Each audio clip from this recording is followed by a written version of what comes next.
ওকে, চলো তো আজকে চলে এসেছি নতুন এমসিকিউ সিরিজ নিয়ে। গাউসের সূত্রের অ্যাপ্লিকেশনের উপর প্রশ্ন তোমাদের ডেফিনেটলি পড়বে সেমিস্টার 3-তে। আর ইতিমধ্যেই জানো যে তোমাদের জন্য আনলিমিটেড ফ্রি মক টেস্টের ব্যবস্থা করা হয়েছে সম্পূর্ণ বিনামূল্যে ওয়েবসাইটে। কিভাবে গিয়ে কিভাবে ডেফিনেটলি এই অ্যাডমিশন বা এই মক টেস্টটা দেবে সেটা আমি তোমাদেরকে লাস্টে বলছি, সম্পূর্ণ ফ্রি অফ কস্টে। চলো শুরু করা যাক আজকের টপিক, গাউসের সূত্র থেকে প্রশ্ন। ভীষণ ইম্পর্টেন্ট প্রশ্ন আমি সিলেক্ট করেছি তোমাদের জন্য। আজকে যে প্রথম প্রশ্ন আসছে, অসীম দৈর্ঘ্যের একটি সরল তারে একটা সরল রৈখিক আবেশ যার ঘনত্ব হচ্ছে ল্যামডা, আবেশ ঘনত্ব হচ্ছে ল্যামডা, এবং তার থেকে আর দূরত্বে বৈদ্যুতিক ক্ষেত্রের মান কত হবে। দেখতে পাচ্ছ একটা গাউসীয় তল বা গাউসীয় পৃষ্ঠ কল্পনা করা হয়েছে। এখানে রেডিয়াস বা ব্যাসার্ধকে আর ধরা হয়েছে, লেন্থকে এল ধরা হয়েছে, আর ডেফিনেটলি ল্যামডা হচ্ছে সারফেস চার্জ ডেন্সিটি বা আমরা দেখতে পাচ্ছি। তো এটা আমাদের গাউসের সূত্রের যে তিনটি অ্যাপ্লিকেশন আছে সেই তিনটি অ্যাপ্লিকেশনের মধ্যে একটি। তো সেই ওয়াইজ আমাদের ডেফিনেটলি আমরা এটাকে দেখতে পাচ্ছি সিলিন্ড্রিক্যাল একটা আকৃতি সম্ভবত, ডেফিনেটলি আমরা দেখতে পাচ্ছি। তো এর জন্য সঠিক উত্তরটা আমরা জানি যে সিলিন্ড্রিক্যাল আকৃতি হলে গাউসের সূত্র প্রয়োগ করে সেখানে ইলেকট্রিক ফিল্ডের যে মান হয় সেটা অবশ্যই আমরা বের করেছিলাম যে ল্যামডা বাই 2 পাই এপসাইলন 0 আর এর সঙ্গে সমান। তাই জন্য প্রথম প্রশ্নের যে সঠিক উত্তর তাটা কিন্তু অপশন এ। ভালো করে এই সমস্ত প্রশ্নগুলো প্র্যাকটিস করে যাবে, কারণ এখান থেকে এই ধরনের প্রশ্নগুলোই তোমরা কিন্তু সেমিস্টার 3-তে কপি পাবে। আর এরকম অসংখ্য আনলিমিটেড ফ্রি মক টেস্ট আমি লাস্টে বলবো, সঙ্গে থাকো। দ্বিতীয় একটি গুরুত্বপূর্ণ প্রশ্ন, প্রশ্ন নম্বর 2, ভালো করে দেখে রাখো। বলেছে একটি সমবাহী বদ্ধ গোলকের কেন্দ্রে থেকে আর দূরত্বে একটি বিন্দুতে তড়িতের যে বিদ্যুতের যে ক্ষেত্র সেটাকে ইলেকট্রিক ফিল্ডটাকে ধরা হয়েছে E1, এবং 3R দূরত্বে ধরা হয়েছে E2। আর দূরত্ব আর 3R দূরত্ব এটা কিন্তু মাথায় রাখবে, এখানেই আমাদের নিয়ে কাজ করতে হবে। বলছে এই দুই বিন্দুতে তড়িৎ যে তীব্রতার যে রেশিও বা তাদের যে অনুপাত সেটা কিভাবে নির্ণয় করবো। দেখো আমরা জানি E proportional to 1/r²। Definitely electric field রেডিয়াসের সঙ্গে স্কোয়ারের সঙ্গে ইনভার্সলি প্রপোর্শনাল, এটা নিশ্চয়ই তোমাদের জানা আছে। তাহলে আমি এখানে E1/E2 যদি করি তাহলে কি দাঁড়াবে না, ডেফিনেটলি আমাদের তাদের রেশিও E1/E2 যদি আমরা লিখি তাহলে কি দাঁড়াবে না, ডেফিনেটলি স্কোয়ার আকারে হবে। তাহলে R2 স্কোয়ার বাই কি হবে R1 স্কোয়ার। তাহলে R2 এখানে কত, ডেফিনেটলি R2 মানে 3R, তাহলে 3R মানে হচ্ছে 9, আর আর কেটে যাবে তাই আর লিখলাম না। আর এখানে কত আর দূরত্ব, তাহলে 1, তাহলে রেশিওটা কি 9:1। তাহলে কোথায় অপশন দাঁড়াচ্ছে, ডেফিনেটলি অপশন ডি তে গিয়ে আমাদের অ্যান্সার পেলাম যে সঠিক উত্তর হচ্ছে অপশন ডি, দ্যাট ইজ 9:1। 1:9ও থাকবে, কিন্তু দেখবে এই অপশনটাও খুব ক্লোজ অপশন, এই ভুলটি করো না। ভালো করে দেখবে যে E1 E2 বের করতে বলছে না E2 E1 বের করতে বলছে, এরই উপর কিন্তু দাঁড়িয়ে থাকবে। ওকে, আর লাইভ ক্লাসের জন্য ডেফিনেটলি ওয়েবসাইটে গিয়ে তোমরা কিন্তু বুক করতে পারো লাইভ ক্লাস, প্রত্যেক চ্যাপ্টার ওয়াইজ প্রত্যেক ক্লাস ওয়াইজ লাইভ ক্লাস পেয়ে যাবে, একটি চাইলে একটি পাবে। চলে যাচ্ছি পরের প্রশ্ন, একটি খুব সুন্দর প্রশ্ন বলেছে 3 নম্বর প্রশ্ন। একটি সমবৈদ্যুতিক ক্ষেত্রের মধ্যে অবস্থিত গাউসীয় পৃষ্ঠের মধ্য দিয়ে যে টোটাল ফ্লাক্স সেটা ফাই বলা হয়েছে। যদি পৃষ্ঠের ভেতরে আবদ্ধ নেট আধানকে দ্বিগুণ করা হয় ফ্লাক্সের মান কত হবে। দেখো আমরা জানি যে একটা চার্জ রাখলে যে গাউসীয় পৃষ্ঠতল ক্ষেত্রফল কল্পনা করেছি এরকম। তো ফ্লাক্সের মানের জন্য আমরা গাউসের সূত্র থেকে বের করেছিলাম ফাই ইকুয়াল টু Q/ε0। গাউসের সূত্র থেকে আমরা জেনেছি ফ্লাক্সের রাশিমালা। তো যদি নেট আধান দ্বিগুণ করা হয় তাহলে কি হবে, তাহলে ফ্লাক্সও দ্বিগুণ হবে, কারণ ফ্লাক্সের সঙ্গে আধানের সম্পর্ক কি, ডাইরেক্টলি প্রপোর্শনাল, মানে সমানুপাতিক সম্পর্ক। এটা যদি ডাবল করি তাহলে ওটাও তো ডাবল হবে, তাই না। তাই জন্য সঠিক উত্তর কি হবে, option C, that is 2 is the absolute right answer. ভালো করে প্রশ্ন বুঝবে, খুব সহজ প্রশ্ন হয়, জটিল প্রশ্ন খুব একটা আসে না। তাই জন্য বলছি শুধুমাত্র বুঝে গেলেই তোমাদের কিন্তু এগুলো কিন্তু হয়ে যাবে। 4 নম্বর প্রশ্ন থেকে চলে যাচ্ছি। একটি সুষম বৈদ্যুতিক দ্বিমেরু যে ভ্রামক আছে সেই দ্বিমেরু ভ্রামকের প্রশ্ন আছে। Plus Q R minus Q আধান 2a দূরত্বে আছে, তার মানে মধ্যবিন্দু থেকে এটাও এ এটাও এ লিখতে পারি।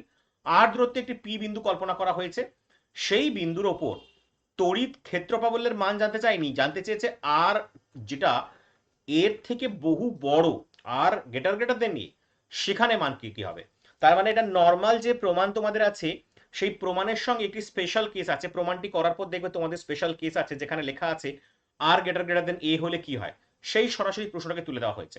তাহলে আমরা কি জানি যে definitely dipole moment P equal to 2qa হয়। তাহলে ইলেকট্রিক ফিল্ডের রাশিমালা কি হবে, 1/4πε0 2qa/r3। ডেফিনেটলি একদম কপি পেস্ট প্রশ্ন, বই থেকে সুন্দর করে টেক্সট বই ফলো করলে তোমাদের কাছে এই প্রশ্নগুলো উত্তর হবে। আবারও বলছি, ডাইপোলের উপর যে প্রমাণটা আছে দেখে যাবে, অক্ষের উপর অবস্থিত যে প্রমাণটা সেটার জন্য এটা তোমাদের দেখানো হয়েছে, এবং অক্ষ থেকে আর দূরত্বে অবস্থিত যেটা আছে সেটার উপর ডেফিনেটলি দেখানো হয়েছে। তো দ্বিমেরুর উপর যে দুটি প্রমাণ, দুটি প্রমাণের উপর প্রশ্ন ডেফিনেটলি পাবে, এবং তার সাথে স্পেশাল কেসগুলো করে যাবে, তাহলে কিন্তু তোমাদের অসুবিধা হবে না। তাহলে সঠিক উত্তর কি আছে এখানে? Option B, B is the absolute right answer.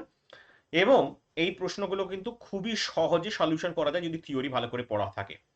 এবার চলে যাচ্ছি 5 নম্বর প্রশ্নের দিকে। 5 নম্বর প্রশ্ন কি আছে? একটি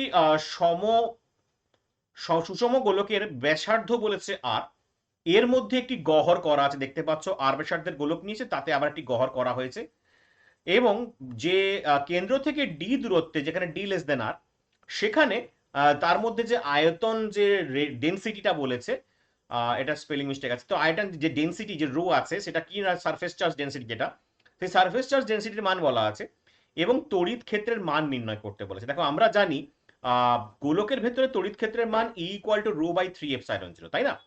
যেখানে আর থেকে ডেফিনেটলি গহ্বরের মধ্যে দিয়ে ক্যালকুলেট করতে বলেছে, তাহলে এখানে আমাদের কি হবে না, আমরা সেই সমীকরণটাকে পুট করব। পুট করলে আমরা দেখতে পাচ্ছি যে অপশন এ এখানে সঠিক উত্তর, রো ডি বাই 3 এপসাইলন 0। ওকে, এগুলো সিম্পল নর্মাল, এখানে বিশাল বিশাল ক্যালকুলেশন ভিত্তিক আমি কিন্তু প্রশ্ন দেইনি যে বিশাল বড় ক্যালকুলেশন আছে সেখান থেকে তোমরা কিভাবে করবে, তা কিন্তু নয়। নর্মাল ক্যালকুলেশন বা নর্মাল প্রশ্নের উপরই কিন্তু সিলেক্ট করা হয়েছে প্রশ্নগুলো, যাতে তোমাদের কাছে সহজ লাগে। চিত্রের ন্যায় একটি সমবাহিত অনন্ত মানে লম্বা একটি সরু তার এল ধরা হয়েছে, তার থেকে আর দূরত্বে পি বিন্দুতে গাউসের সূত্র প্রয়োগ করে চৌম্বক ক্ষেত্রের মান নির্ণয় করতে হবে। দেখতে পাচ্ছ তারের মধ্যে দিয়ে যখন আই পরিমাণ কারেন্ট প্রবাহিত হচ্ছে, এখানে কি তৈরি হচ্ছে? ম্যাগনেটিক ফিল্ড তৈরি হচ্ছে। তাহলে এটা কিন্তু অ্যাপ্লিকেশনের মধ্যে চলে যাচ্ছে। তাহলে আর মিউ জিরো হচ্ছে ডেফিনেটলি মুক্ত স্থানে শূন্য স্থানে পরাবৈদ্যুতিক ধ্রুবকের মান। তো আমরা জানি যে এই লম্বা তারের মধ্যে দিয়ে যখন আই পরিমাণ কারেন্ট প্রবাহিত হয়, তার চারিদিকে সার্কুলার লুপ তৈরি হয়, যেটা ম্যাগনেটিক ফিল্ডকে নির্দেশ করে, এবং এটা রাইট হ্যান্ড থাম্ব রুল দ্বারা আমরা এর ম্যাগনেটিক ফিল্ডের ডাইরেকশন নির্ণয় করতে পারবো। তাহলে এখানে আমরা জানি ম্যাগনেটিক ফিল্ডের যে সমীকরণ, সেখান থেকে আমরা জানতাম যে বৃত্তাকার এবং যে ম্যাগনেটিক ফিল্ডটা তৈরি হচ্ছে তার মানটা হচ্ছে B equal to mu zero by 2 pi R. আরটা রেডিয়াস বলে 2 পাই আর তার হচ্ছে ডেফিনেটলি আমরা ভ্যালুটা পেয়েছি, তাই মিউ জিরো বাই 2 পাই আর এখানে সঠিক উত্তর। আমরা দেখতে পাচ্ছি অপশন এ তে সঠিক উত্তর। আমরা দ্রুততার সঙ্গে ক্যালকুলেশনগুলো ইজিলি বলে দিচ্ছি কিভাবে করতে হবে, তোমরা কিন্তু এটা খুব সহজেই এই সমস্ত প্রশ্নগুলোকে অ্যান্সার দিতে পারবে। চলে যাচ্ছি পরের প্রশ্নের দিকে। কিভাবে দেখতে পাচ্ছি 7 নম্বর প্রশ্ন। এভাবে আরেকটি দেখানো হয়েছে তোমাদের, একটি গাউসীয় তল দেখানো হয়েছে সিলিন্ড্রিক্যাল ফরম্যাটে, যার রেডিয়াস আর ডেফিনেটলি ক্যাপিটাল আর আছে, এবং সেন্টার কেন্দ্র থেকে আর ডিস্টেন্সে পি বিন্দুতে তোমাকে ইলেকট্রিক ফিল্ড নির্ণয় করতে হবে। দেখো এটাও কিন্তু সিলিন্ডারের মধ্যে চলে এসছে, এটা কিন্তু সিলিন্ডারের বাইরে নয়, সিলিন্ডারের মধ্যে, সিলিন্ডার থেকে আর ডিস্টেন্স নয়, সিলিন্ডারের মধ্যে, রেডিয়াসের থেকে ছোট, কারণ ক্যাপিটাল আরটা রেডিয়াস মানে ব্যাসার্ধ নির্ণয় করছে, আর ছোট আরটা কি, এই সেন্ট্রাল মানে কেন্দ্রের অক্ষ থেকে আর দূরত্বে একটা পয়েন্ট পি, এখানে আমাকে ইলেকট্রিক ফিল্ডের মান নির্ণয় করতে হবে। তো আমরা কিভাবে করব না, গাউসের সূত্র থেকে আমরা জানি যে সারফেস চার্জ ডেনসিটি যেটা ফর্মুলা আছে, যেখানে গাউসের পৃষ্ঠের যে আধানটা থাকে সেটা কি না, rho into pi R square L. Pi R square L কেন? সিলিন্ডারের জন্য হচ্ছে, তোমরা সবাই জানো, রোটা ডেনসিটি, সারফেস চার্জ ডেনসিটি। এবার ফ্লাক্সের যে সমীকরণ সেটা যদি বসাই, phi equal to E into area, সেটা কত, এরিয়াটা কত, 2 পাই আর এল। এখান থেকে যদি সারফেস চার্জ ডেনসিটির ভ্যালুটা বসিয়ে ক্যালকুলেট করো, তাহলে কি পাবে? E equal to rho R by 2 epsilon 0। Rho R by 2 epsilon 0 কোথায় আছে? অপশন এ তে আছে, তাই সঠিক উত্তর হবে এই প্রশ্নের ডেফিনেটলি অপশন এ। ভালো করে প্রশ্নগুলো করে যাবে, খুব সুন্দর সিলেক্টেড প্রশ্ন, এগুলো কোনোভাবে যেন মিস না হয়। চলে যাচ্ছি পরের প্রশ্নে, 8 নম্বর প্রশ্ন। একটি দীর্ঘ, আবার একটি একই প্রশ্নের ঠিক একটু অন্য রূপ। দেখো আগেরটা ছিল সিলিন্ডারের মধ্যে, এবার আমি করে দিয়েছি সিলিন্ডারের বাইরে পি বিন্দুতে। অনেকেই প্রশ্ন করেছে বা অনেকের প্রশ্ন আসে যে যদি সিলিন্ডারের বাইরে কোনো পি বিন্দুতে ইলেকট্রিক ফিল্ডের মান নির্ণয় করতে বলে তখন কি হবে? সেম ক্যালকুলেশন হয়ে যাবে, সেখানে শুধু হয়ে যাবে কি না, আমরা জানি ওই একইভাবে ফ্লাক্স ক্যালকুলেট করবো, E equal to phi equal to E A, area হচ্ছে সিলিন্ডারের 2 পাই আর এল বসিয়ে দেবো, আর lambda L equal to Q, total charge হবে, লেন্থ এলটা কি না লেন্থ হবে।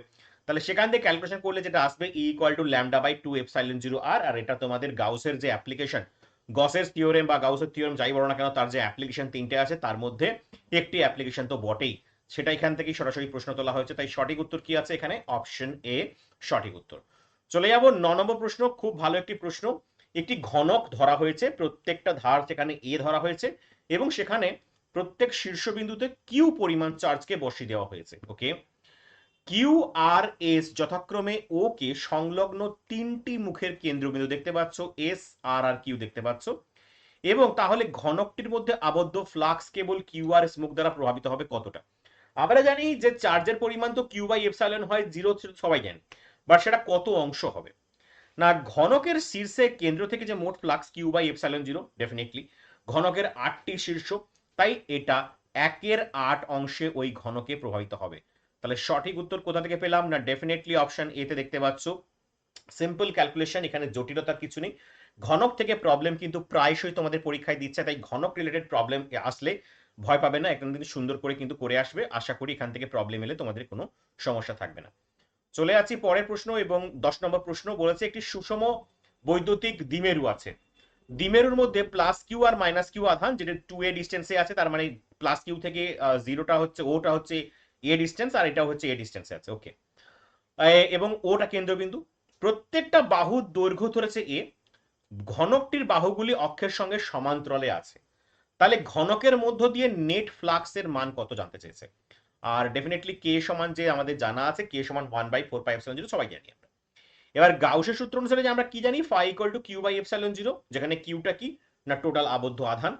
এবার টোটাল আধান কত এখানে না, ডেফিনেটলি দেখো plus Q R minus Q কে যোগ করলে জিরো আসে, তাহলে টোটাল চার্জ কত হবে, জিরো। আর টোটাল চার্জ যদি এই ফর্মুলায় গাউসের সূত্রে বসাও, phi equal to Q by epsilon zero, Q যদি জিরো হয় তাহলে ফ্লাক্স কি হবে, জিরো। তাহলে সঠিক উত্তর কি আছে, option A. Very very important question. এটা অপশন দেখেই অনেকে ভয় পেয়ে যাবে, এই কোশ্চেনকে স্কিপ করে দেবে বা ট্রাই করবে না, বাট খুব ইজি প্রশ্ন, কনসেপ্টের প্রশ্ন।